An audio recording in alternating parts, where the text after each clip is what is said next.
3, 2, 1. Sports Professor Rick Horrow, inside the boardroom, beyond the scoreboard, a whole host of issues impacting the trillion-dollar and ever-escalating business of sports. We think we have college football, but we also have basketball. We even have tennis. We have politics. We have academia, a whole bunch of stuff in one human being who happens to be the commissioner of the Pac-12. He's been the CEO of the WTA. He was also the captain of the Harvard men's tennis team. We'll get into all of that. Larry Scott, how's that for an intro? That sounds pretty good. Thank you. Yeah, well, it's going to get better because we're going to sing your praises through these 12 minutes if we can. So let's get to the matter at hand, first of all. We are at college football, college basketball time, and you basically have the ability to tout something other conferences don't, which is a watershed deal with Alibaba, the Pac-12, the China deal, penetrating China like no other college football conference. Talk a little bit about that. So this is really unique to our conference and our schools being, the leading universities and biggest academic brands on the West Coast. Schools like UCLA, Stanford, Washington. I mean, these are major global universities, and I was really impressed when I got here about the focus on globalization of the university and kind of quickly posited to the presidents and chancellors of the universities. If sports is supposed to be the front porch of the universities, and globalization is this trend and this important strategic priority for the university, is there a role for sports to play in that dimension? And the leadership of our university was very excited about it. So that led us down a path where tapping into some of my prior experience in pro tennis, where I spent a lot of time internationally, a lot of time in Asia and China, focused on developing opportunities for student athletes to participate in sporting competitions and developing some relations over there, which not only resulted in great trips and great experiences for the student athletes, but has created a platform where our universities can tell their story, engage with prospective students, alumni, strategic partners they have over there, and there's a growing commercial interest as well. And it doesn't happen overnight. You saw the vision of it. And by the way, parenthetically, I was at Yale doing a little presentation this last week, and all they could talk about was getting through this season so they can play Cal in the game next year in China. So the brand transcends the Pac-12. Yep, I'm delighted to hear that. We have managed to find a time for a regular season basketball game as long as it's the first game of the season, so that the teams can go over early. And because it's non-conference time of year, we've paired one of our schools against, a leading university brand from another conference. So this year we had UCLA play Georgia Tech. We had Stanford play Harvard in the past. And next year we're really excited that Cal and Yale are going to play. And, as you can tell from that list of schools, we've tended to focus on schools that are world-class academic brands, because that's what really resonates in China. It's about the experience. It's about showcasing U.S. collegiate athletics. And it's really a unique U.S. model where you can combine the most prestigious academic institutions with the highest level of amateur athletics. And that doesn't exist anywhere else in the world. No, and a little gratuitous scouting. You might already not be surprised that Yale is a very disciplined, a very technical-oriented team, but that's for you to pass on to your Cal folks. Let's talk for a minute about television, because you're a pioneer there again. Pac-12 TV, it doesn't start out of whole cloth. You had to bring Fox and ESPN to the table. You had to prop up rights. You had to get the presidents and chancellors to buy into your vision. How does that all happen? Well, we definitely had to develop some consensus around doing things differently than we had done in the past. It started with getting an agreement that we would pool all media rights in the center and not have national packages versus local school-controlled packages. So, that was kind of... it was Green Bay Packer-esque of the NFL, right? Yeah, well, stealing a page from the most successful sports league starts with, bundling. Yeah. All of your rights in the center and being able to, make the most of the opportunity. But for us, it also came with agreeing to share revenue equally, which, was something behind the scenes, but a critical factor in getting our universities to believe that rising tide would float all boats, that they would do better collectively with a cohesive package, but all had a benefit the same way. So that was key.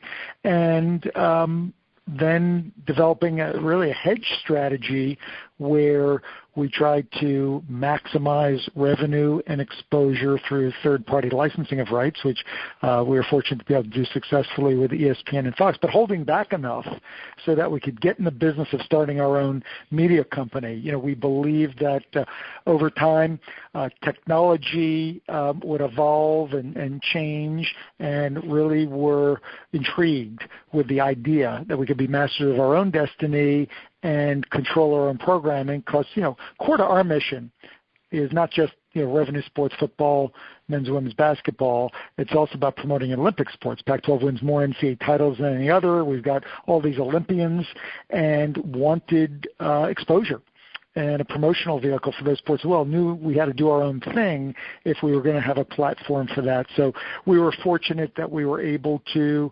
launch our own network, do it ourselves.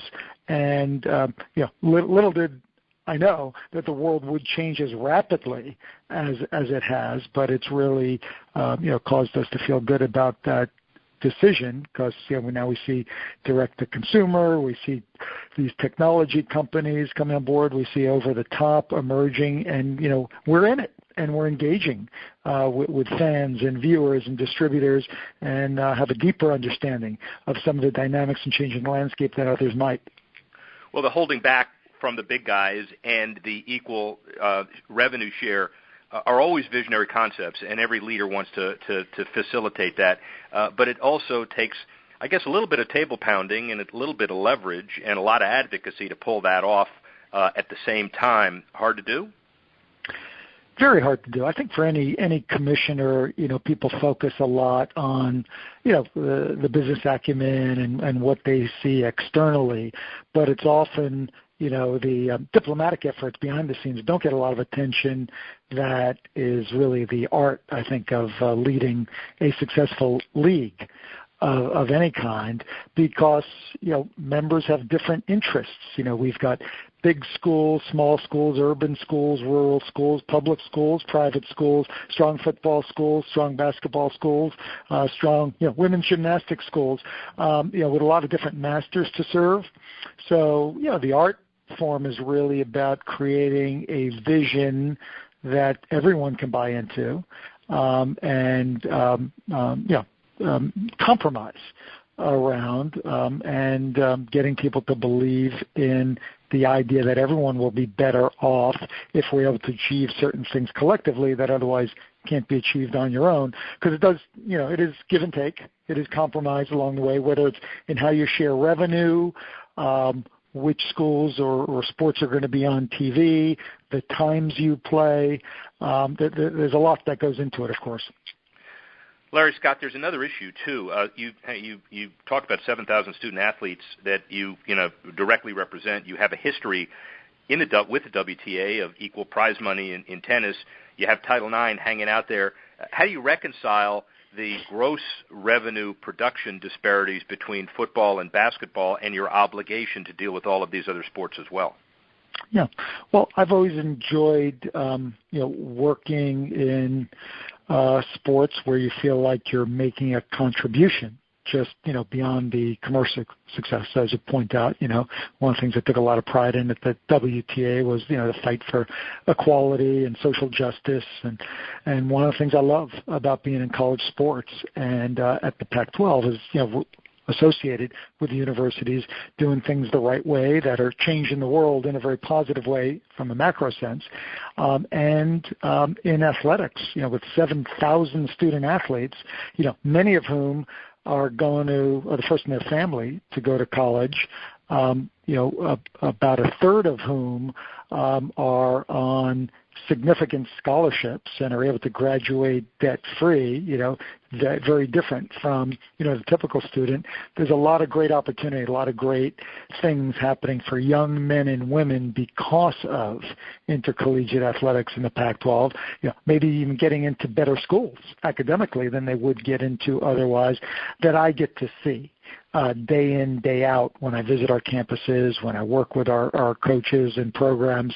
So I'm just very excited about what the mission of intercollegiate athletics is about. Not necessarily that which gets all the media attention, but from the seat that I sit in and the interactions I'm able to have with our universities, I see the thousands of student athletes benefiting from the system. So I do believe deeply in the intercollegiate athletics model, that these are students, that they're going to school, and through sport they're getting opportunities for an education and financial support for that's going to help them be better off throughout their whole life as a result. And for the precious few, and I really mean precious few, I'm talking about 2% about of our 7,000 student athletes that are good enough and have the desire to want to go on and make sports their career, they have that opportunity as well. Should they be paid? Are they paid already? Should they be paid in the Power Five? Should there be recruiting restrictions put on it? That all is going to shake out over time. What's your stance? Yeah. So, and it's currently being litigated. My stance is they should not be paid salaries. They should not be employees. They should be students first and foremost, but they should be treated extremely well and supported in terms of, the ability to have academic success, to be supported in terms of medical coverage, to be given every opportunity to be successful in whatever they want to do. But I don't believe that they should be treated as professionals. I think that comes next. College is a great pathway for those that want to do that want to play pro sports and get paid, and they can, depending on the rules of any particular sports league, that's what governs when they can go to the pro leagues. So college, the great thing about the Pac-12 and the other big conferences is, for those that want to go the pro sports route, they can do it, and take advantage as much as they want of the educational opportunity. For those that first and foremost, want the educational opportunity, they do that and then go on to something else in their life. One quick one on college sports, then we'll leave it. One and done in college basketball. Where are we going? Needs to change. It's of all the pro sports collective bargaining agreements, it's the most imperfect. Let's put it that way. The idea that the most elite young basketball players, can't go to the NBA out of high school and have to go to college or go to Europe or China where for a year, it doesn't make a lot of sense.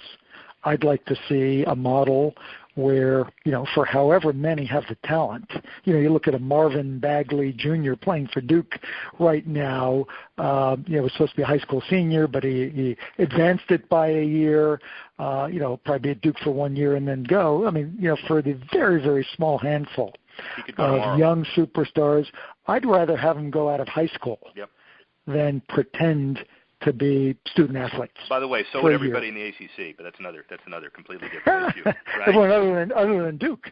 They're happy to have guys. So other than Duke, and they got a couple other guys like Carter there too. But tennis. I love tennis. I mean, that was my sport. When you've played a sport like I did, as a junior. At a high level in intercollegiate athletics, and then I played professionally for a few years. It's in my blood. So I love it as a sport. I'm fortunate. We've got some of the best men's and women's collegiate tennis programs here as well, and I still stay in touch with my friends at tennis. But I really enjoy the dimension of college sports. There's 25 different sports that the Pac-12 sponsors, and we host officially, and we've got championships, and the diversity of that is really, really cool as well. Well, finally, so, as a WTA CEO, it's 40% increase in prize money and that $88 million Sony deal and the $750 million in facilities. You take on a new job in a sport you're familiar with in July of 2009. Has it been everything that you thought it would be? Surprised with how your accomplishments have resonated? A lot more to be done. What's your emotional take on the transition?